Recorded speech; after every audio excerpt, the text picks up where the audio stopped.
Morning. Thought I'd try something a bit different today. I'm feeling quite energetic.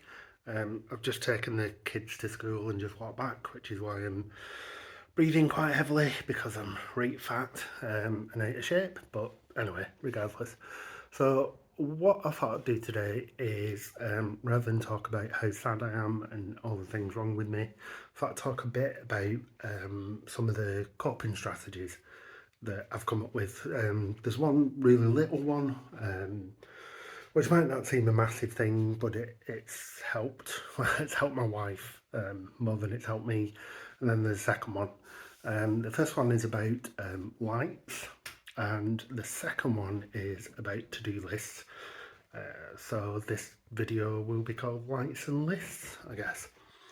Anyway, you probably noticed as well I'm trying to talk a bit more dynamically. I'm trying to vary the pitch of my voice a little bit because that's what normal people do.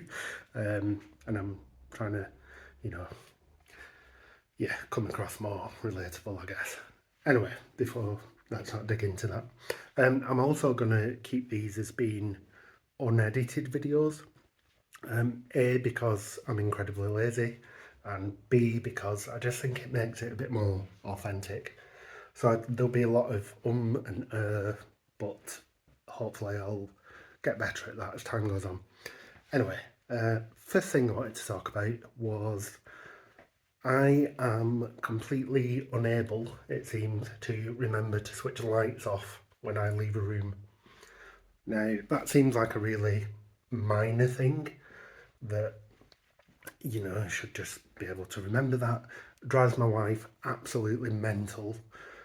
When we first moved into this house, I don't know if you can see, but there's a staircase right up there. Where is it? Oh, yeah, I can't get my hand pointing at it, but right up there is the back landing light. Now, I had a really bad habit of leaving that light on when I came downstairs, and then what would happen is we'd go out the door here. My wife had noticed that light was on all the way up there, and I'd have to go and switch it off. When we moved, there is a light switch down here. I'm going to get onto this funky screen in a minute.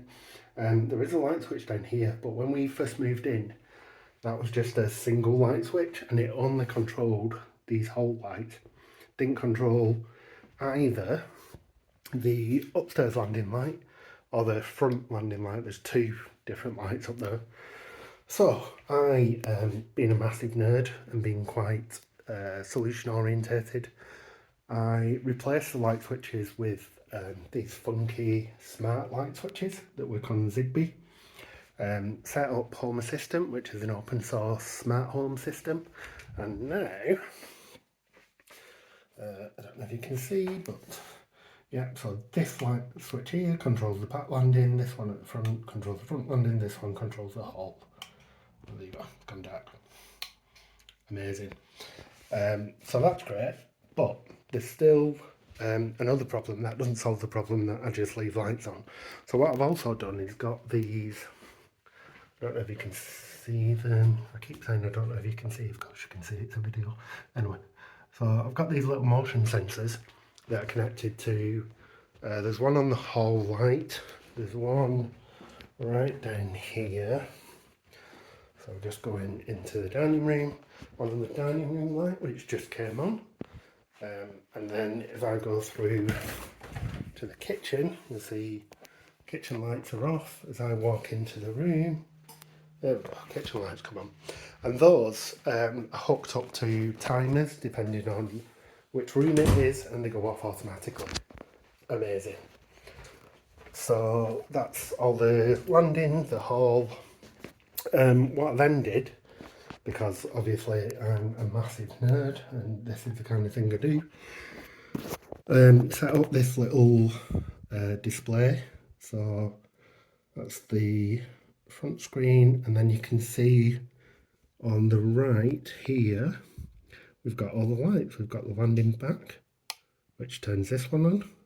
We've got the kitchen, which is on because I've just been in there. We've got the dining room. So what this means is that as we leave the house, my wife can just look at this panel. If she sees any lights on, switch them off, or she knows that they're going to go off by themselves.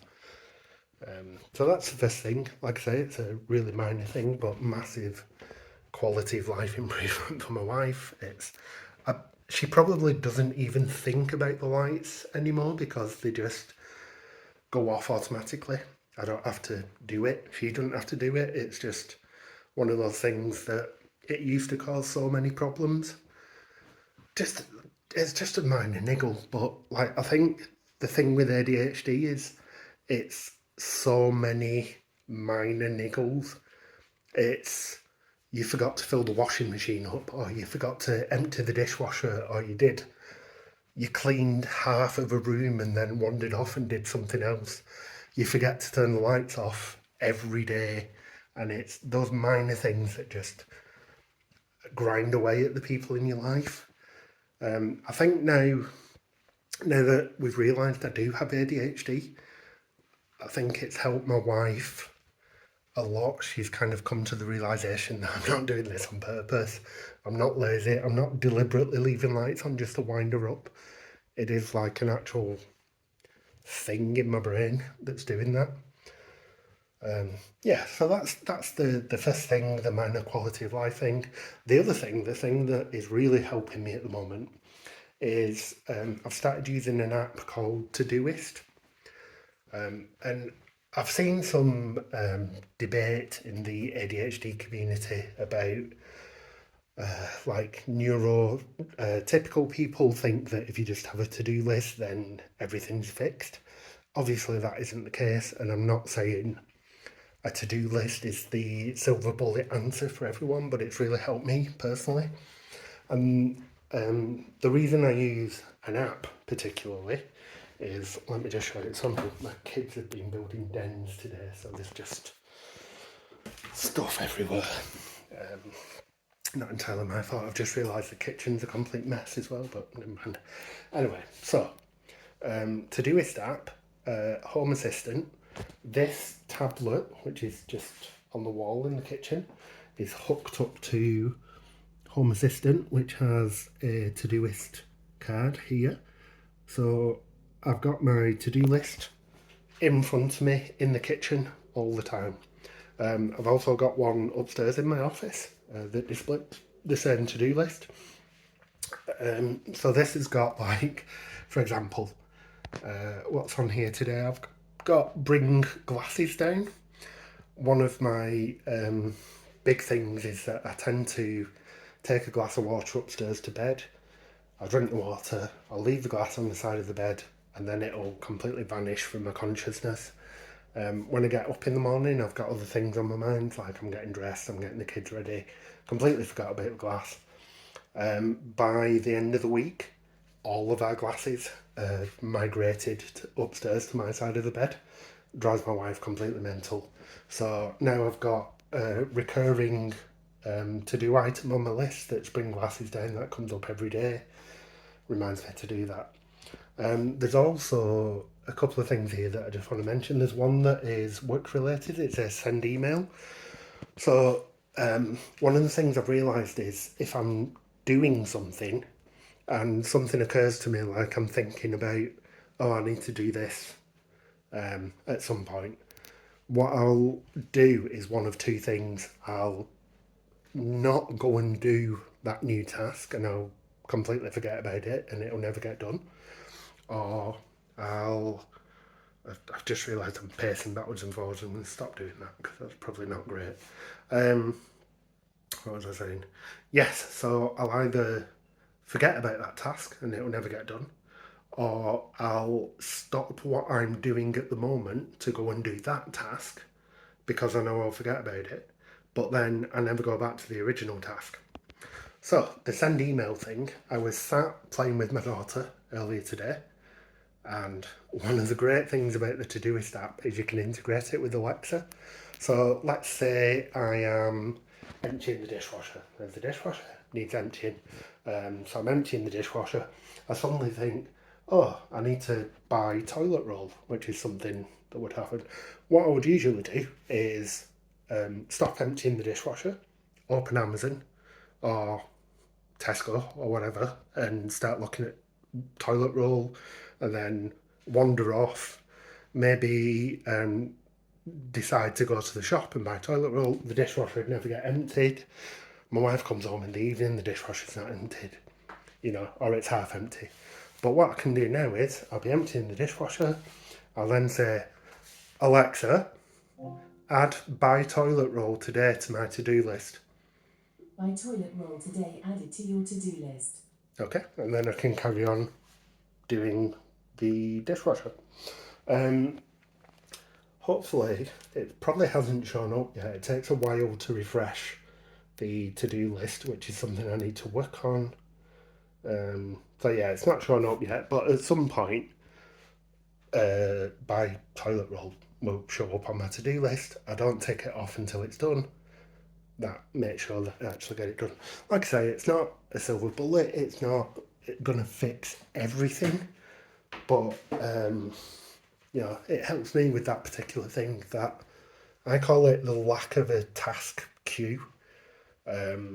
So I think normal people, and this is to a greater or lesser degree, but most people have some kind of queue in the head that they can put tasks in. And if they're doing something at the moment, they can sort of then go back to the queue later on and get that thing done. I don't have that, and I think that's an ADHD thing.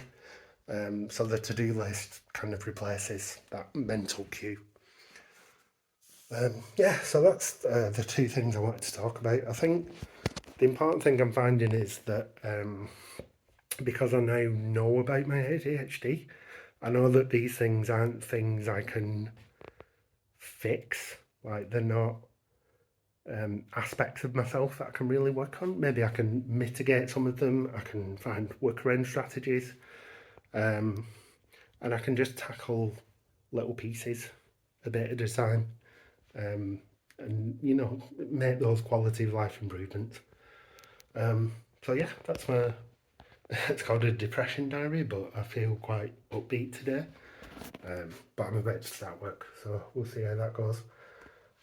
Yeah, thanks for watching. Cheers.